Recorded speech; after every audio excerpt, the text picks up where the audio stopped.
Good evening, my friends. So, you want to learn to speak and understand English. You have had a long day. You are tired. Lay down in your bed, close your heavy eyes, and let's listen to a story while we slowly fall into the arms of the English language. Fat and Thin by Anton Chekhov. Two friends, one a fat man and the other a thin man, met at the Nikolaevsky station. The fat man had just dined in the station, and his greasy lips shone like ripe cherries. He smelt of sherry and fleur d'orange. The thin man had just stepped out of the train and was laden with portmanteaus, bundles, and bandboxes. He smelt of ham and coffee grounds.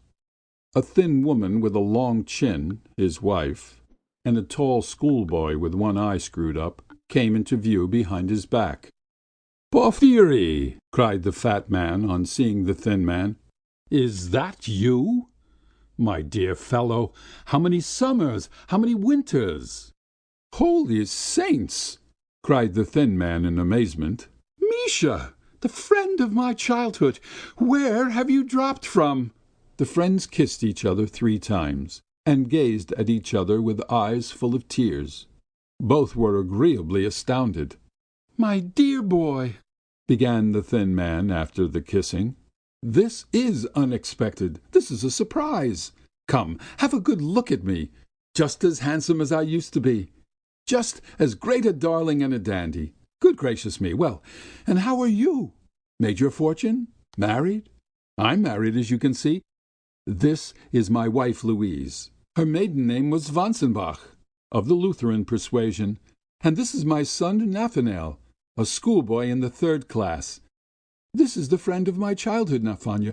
We were boys at school together." Nathanael thought a little, and took off his cap. "We were boys at school together," the thin man went on. "Do you remember how they used to tease you? You were nicknamed Herostratus because you burned a hole in a schoolbook with a cigarette. And I was nicknamed Affiliatus because I was fond of telling tales. We were children. Don't be shy, Nafanya. Go nearer to him. And this is my wife. Her maiden name was Vansenbach, of the Lutheran persuasion." Nathanael thought a little and took refuge behind his father's back. "Well, how are you doing, my friend?" the fat man asked, looking enthusiastically at his friend.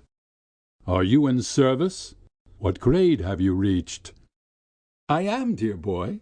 I have been a collegiate assessor for the last 2 years, and I have the Stanislav. The salary is poor, but that's no great matter. The wife gives music lessons, and I go in for carving cigarette cases, in a private way. Capital cigarette cases. I sell them for 1 rouble each. And if anyone takes 10 or more, I make a reduction, of course. We get along somehow.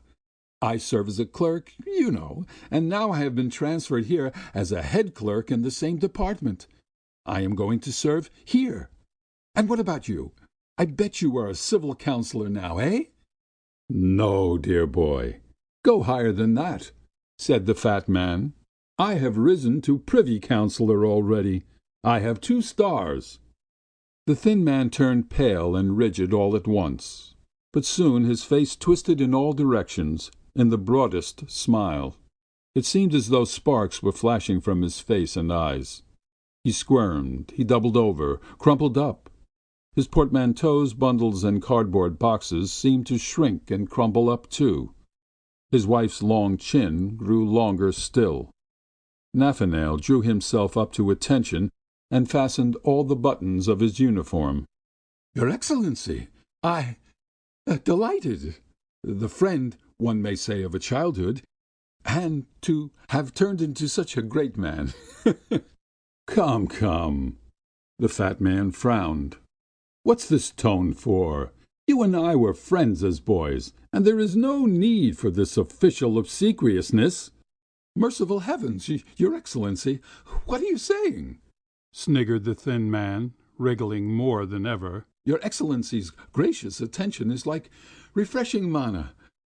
This, Your Excellency, is my son Nathanael, my wife Louise, a Lutheran in a certain sense. The fat man was about to make some protest, but the face of the thin man wore an expression of such reverence, sugariness, and mawkish respectfulness that the privy councillor was sickened.